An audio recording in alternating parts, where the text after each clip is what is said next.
नमस्कार स्टूडेंट्स, स्वागत है आपका हमारे YouTube channel JMD coaching centre पर।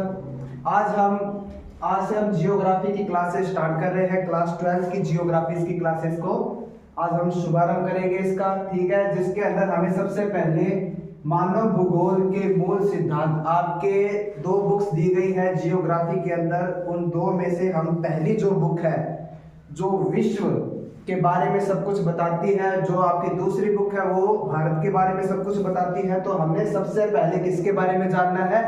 विश्व के बारे में, यानी कि मानव भूगोल के मूल सिद्धांत। मानव भूगोल के मूल सिद्धांत ये बुक का नाम है, और जिसमें पहला चैप्टर ही हमारा क्या है? मानव भूगोल। मानव भूगोल के विषय क्षेत्र एवं उसके जो भी कुछ है कि मानव भूगोल के अंतर्गत क्या कुछ आता है, उन सभी के बारे में हम इस चैप्टर के अंदर अच्छे से जानेंगे। तो उससे भी पहले हमने क्या जानना है इस चैप्टर के अंदर, वो चीज देखिए कि इसमें सबसे पहले हमने जानना है कि भूगोल शब्द की उत्पत्ति कैसे हुई। तो देखिए,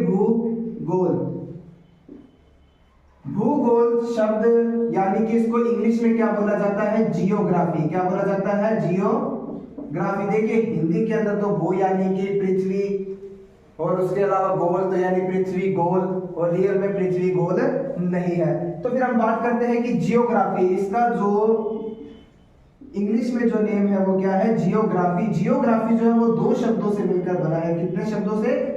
दो शब्दों से मिलकर बना है, जिसमें पहला है जियो और दूसरा है ग्राफोस। क्या है? ग्राफोस। जियो का अर्थ होता है पृथ्वी, ग्राफोस का अर्थ होता है वर्णन।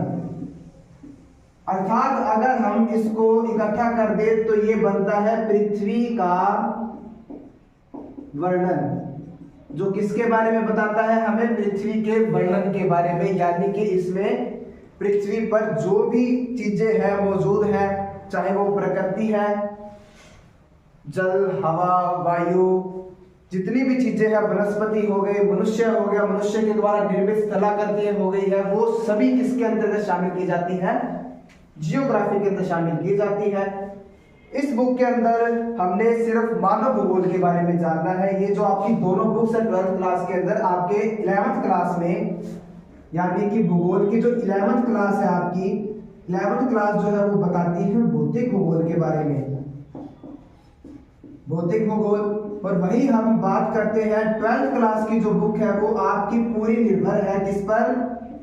यानी कि मानव भूगोल का अच्छे से वर्णन करती है। तो ये हमने कंसेप्ट इसके अंदर अच्छे से जानने हैं। तो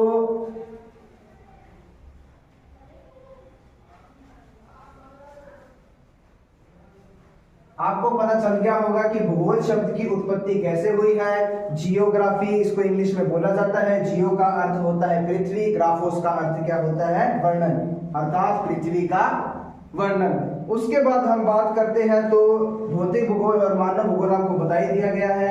यानी कि भूगोल की कितनी शाखाएं बताई गई है? आपके भूगोल की दो शाखाएं बताई गई है, जिसमें से पहली है भौतिक भूगोल। भौतिक भूगोल। जो आपकी दूसरी शाखा है वो बताई गई है मानव भूगोल।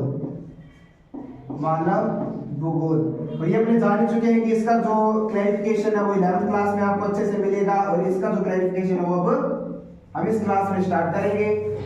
तो स्टार्ट करते हैं कि सबसे पहले मानव भूगोल की कुछ परिभाषाएं दी गई। मानव भूगोल की कुछ परिभाषाएं दी गई है कुछ व्यक्तियों के द्वारा, जिनमें से 3 व्यक्तियों के नाम आपके बुक्स के अंदर दिए गए हैं। उन 3 व्यक्तियों में जो सबसे पहले है वो है अपने रेडजेल।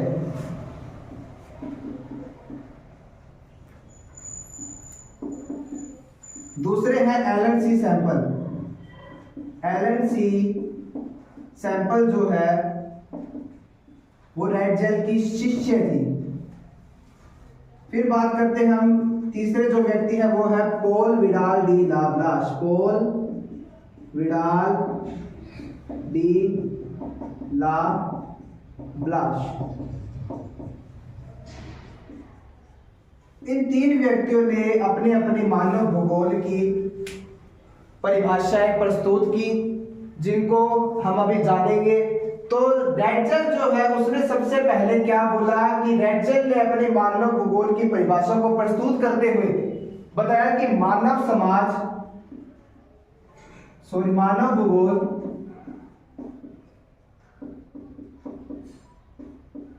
मानव समाज और धरातल के बीच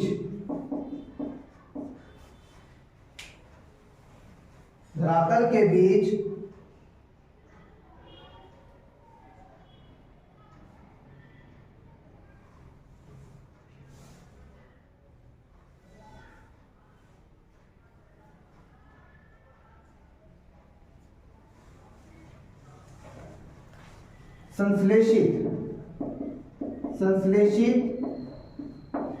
संबंधों के बीच संबंधों का संश्लेषित अध्ययन है। तो देखिए इसके अंदर क्या बताया गया है कि जो मानव भूगोल है वो मानव समाज और धरातल के बीच संबंधों का संश्लेषित अध्ययन है। ये जो परिभाषा है वो किसके द्वारा प्रस्तुत की गई थी? तो रैटजेल के द्वारा प्रस्तुत की गई थी। रैटजेल के अनुसार आपसे क्वेश्चन ये भी पूछा जा सकता है कि ये जो प्रस्तुत व्याख्या है ये या फिर ये जो कथन है वो किसके द्वारा दिया गया था? तो किसके द्वारा दिया गया था? रैटजेल के द्वारा दिया गया था। रैटजेल ने क्या बोला कि मानव भूगोल मानव समाज और धरातल के बीच संबंधों का संश्लेषित अध्ययन है। उसके बाद हम बात करते हैं एलन सी सैंपल के बारे में। एलन सी सैंपल ने क्या बोला? एलन सी सैंपल ने अपनी परिभाषा को प्रस्तुत करते हुए बताया कि मानव भूगोल अस्थिर पृथ्वी और क्रियाशील मानव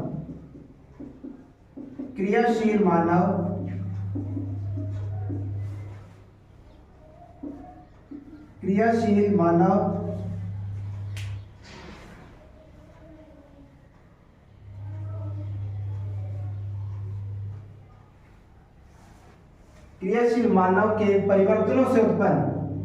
परिवर्तनों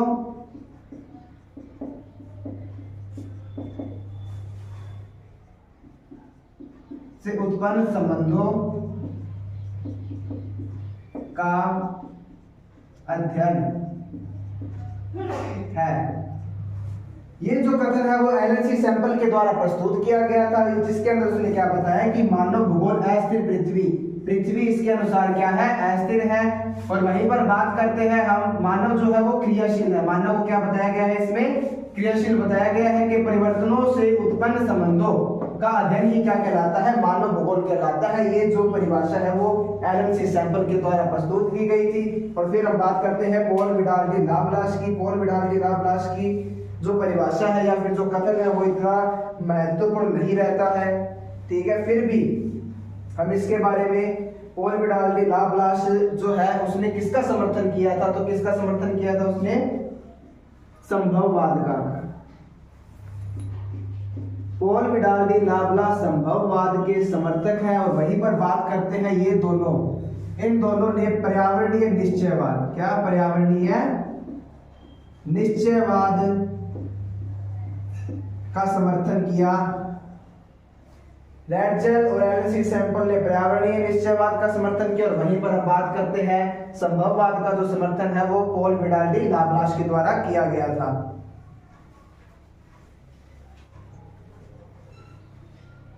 अब हम मानव भूगोल के कुछ उप क्षेत्रों के बारे में जानेंगे, लेकिन क्योंकि यहाँ से आरबीएससी बोर्ड के द्वारा क्वेश्चंस को पुट किया जाता है पर एग्जाम के अंदर, पिछले साल के आप एग्जाम्स देख सकते हैं, उसके अंदर सभी एग्जाम्स में किसी भी, चाहे वो आर्थिक भूगोल हो चाहे वो सामाजिक भूगोल हो, इन सभी के क्वेश्चंस किसी न किसी फॉर्मेट के अंदर आपसे पूछे गए हैं। तो इसलिए हमें क्या करना है, उन परिभाषा यानी विचारधाराओं को भी जानने से पहले, यानी कि आपके जो बताई गई है पर्यावरणीय निश्चयवाद, संभववाद और ये नव निश्चयवाद, ये जो संकल्पनाएं हैं इनके हम अंत में जानेंगे, लेकिन उससे भी पहले आपके जो इंपॉर्टेंट क्वेश्चन आता है जहां से फिक्स है क्वेश्चन, उसके बारे में हम जान लेते हैं।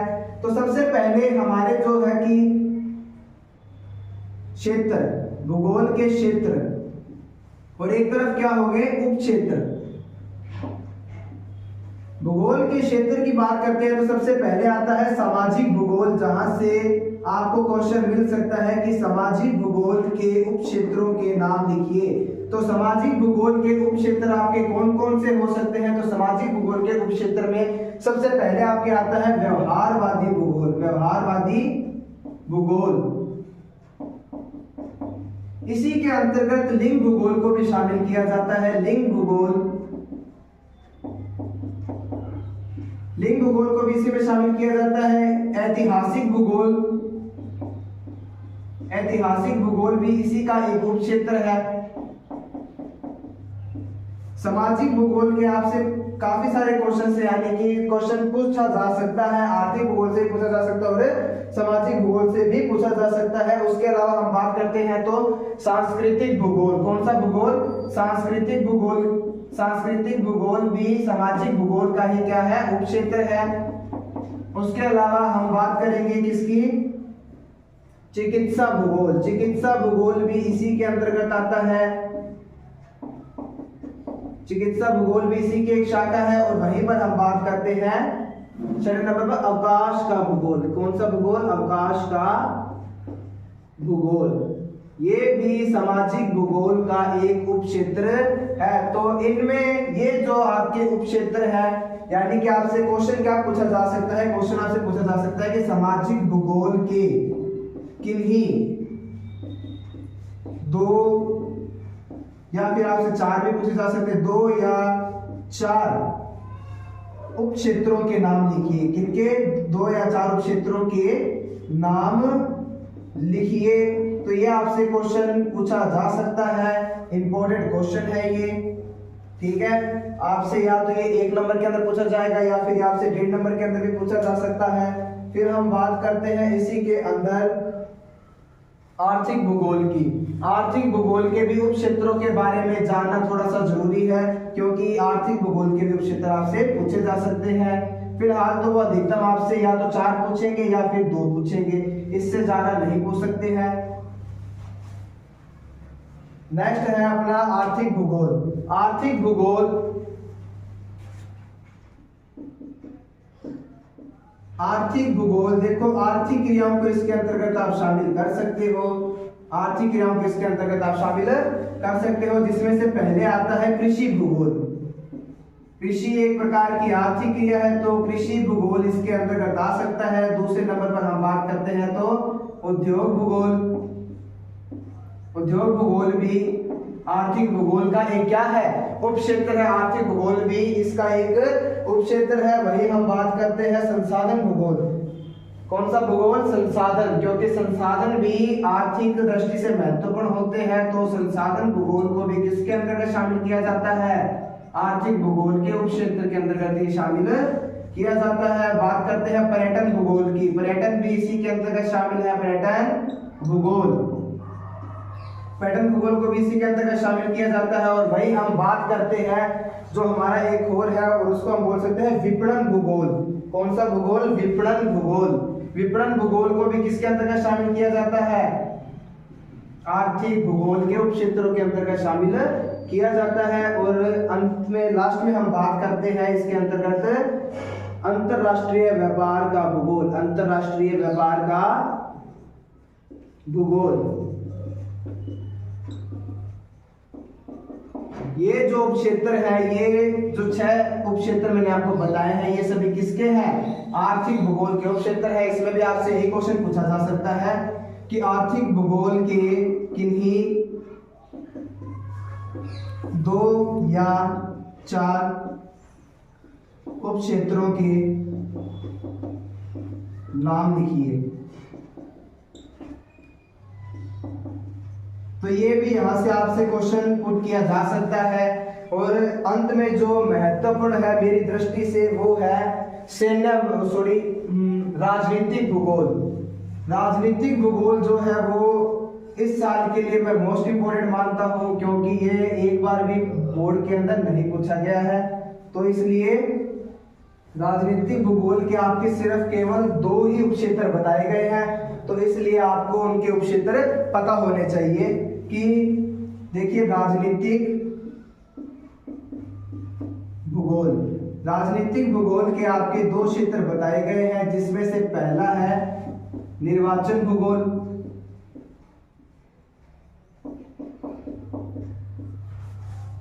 और जो दूसरा है वो आपके बताया गया है सैन्य भूगोल। तो इसी के साथ आपके भूगोल के जो उपक्षेत्र है सामाजिक, आर्थिक और राजनीतिक, वो तीनों मैंने आपको बता दिए हैं। यहाँ से एक आपको क्वेश्चन बोर्ड के अंदर पक्का मिलेगा, इसकी कोई संभावना नहीं है कि ना आए, क्योंकि यहाँ से क्वेश्चन फिक्स होता है, वो आएगा ही आएगा। तो आज की क्लास हम यहीं पर समाप्त करते हैं, बाकी नेक्स्ट क्लास में।